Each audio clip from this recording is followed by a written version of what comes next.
Chapter 5 Cell, the Fundamental Unit of Life by Manpreet Kaur. In 8th standard, you all have studied that cells were first discovered by Robert Hooke in 1665. He observed the cells in a cork slice with the help of a primitive microscope. After that, Leeuwenhoek in 1674 discovered free living cells, bacteria or protozoa, in pond water. It was Robert Brown in 1831 who discovered the nucleus in the cell. In 1839, Purkinje coined the term protoplasm for the fluid substance of the cell. In 1838 and 39, Schleiden and Schwann proposed the cell theory, which was further expanded by Rudolf Virchow. According to the cell theory, all organisms are composed of one or more cells. The cell is the basic unit of life, and all cells are arised from pre-existing cells. Cells are too small to be seen by naked eye. They are studied with the help of two common types of microscopes, light microscope and electron microscope. Just as a building is made up of bricks, the body of all living organisms are made up of cells. Based on the cellular organization, some organisms are made up of single cells and are called as unicellular organisms. Example, amoeba, chlamydomonas. And some organisms which are made up of more than one cell are called as multicellular organisms. Unicellular organisms are single-celled, multicellular have many cells. All functions are performed by single cell in unicellular, and in multicellular different cells perform different functions. No division of labor in unicellular, and cells specialize to perform different functions in multicellular. Reproduction involves the same single cell in unicellular organisms, and in multicellular, specialized germ cells take part in reproduction. In unicellular organism, lifespan is short, while in multicellular it is long. Shape and size of cells vary, but all of these are ultimately determined by the specific function. Some cells can change their shape like amoeba, WBC, but some cannot. Some have almost fixed shapes like plant and animal cells.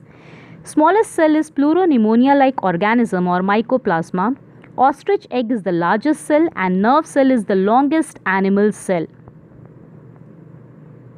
Cell is the basic fundamental unit of life because it performs all life functions like intake of food material, excretion, metabolism, respiration, etc. Cell usually possesses a number of components called cell organelles. Each cell organelle performs different functions. Cytoplasm, cell membrane and nucleus are the three major functional regions of the cell. Plasma membrane. The outermost delicate elastic membranous covering of the cell that separates its contents from the external environment is called plasma membrane.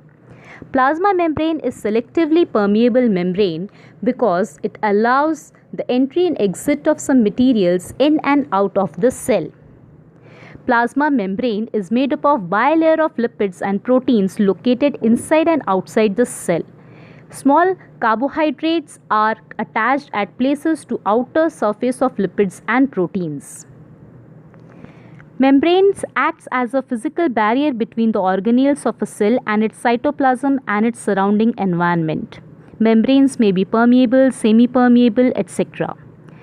Substances may pass across the membrane by three transport mechanisms: active transport, in which substance passes the membrane with consuming ATP; passive transport, in which substance passes the membrane without consuming ATP; and bulk transport is the transport in which large amount of substances are transported and food particles across the plasma membrane.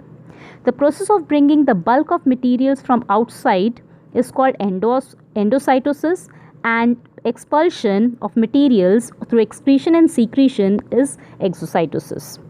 Passive transport is of two types: diffusion and osmosis. The process of movement of substances from the region of higher concentration to the region of its lower concentration is called as diffusion. Diffusion helps in exchange of respiratory gases, spread of different substances throughout the cytoplasm of the cell, etc. Osmosis is the diffusion of water or solvent across the semi-permeable membrane from a region of higher concentration to the region of lower concentration. It requires semi-permeable membrane. Osmosis and diffusion is the different phenomena. Diffusion takes place in solid, liquid and gases, and osmosis occurs only in liquid medium. Diffusion does not involve any semi-permeable membrane, but osmosis requires semi-permeable membrane. Diffusion equalizes concentration of substances, but osmosis does not.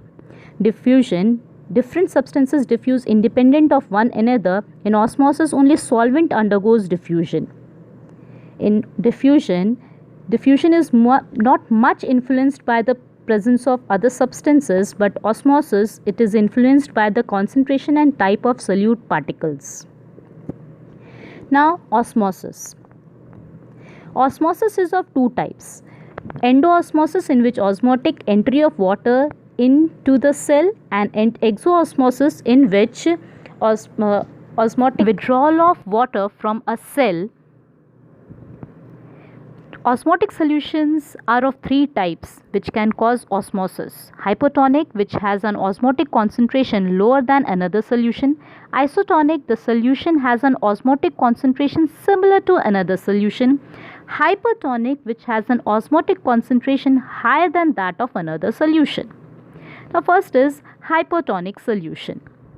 Hypertonic solution is a solution surrounding the cell which has higher water concentration than that in the cell. Water molecules are free to pass across the cell membrane in both directions, but more water will come into the cell than will leave.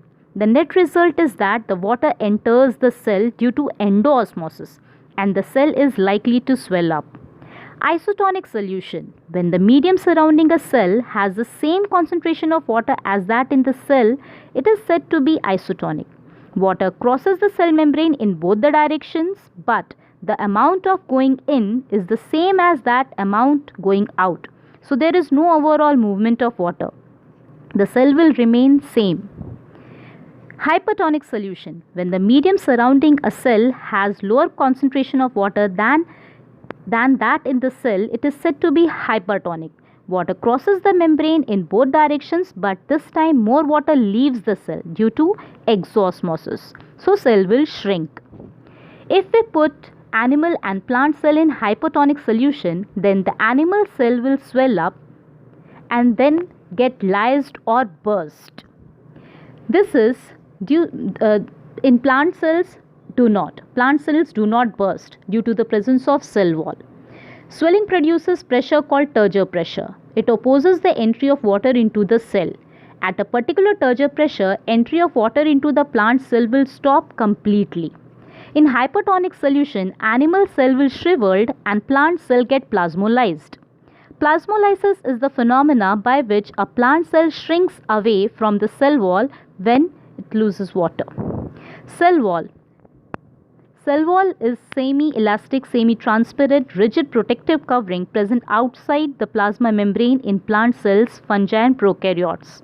It is made up of cellulose in plants, fungal cellulose and chitin in fungi.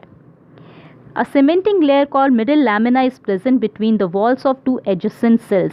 Plasmodesmata is present connecting the two adjacent cells.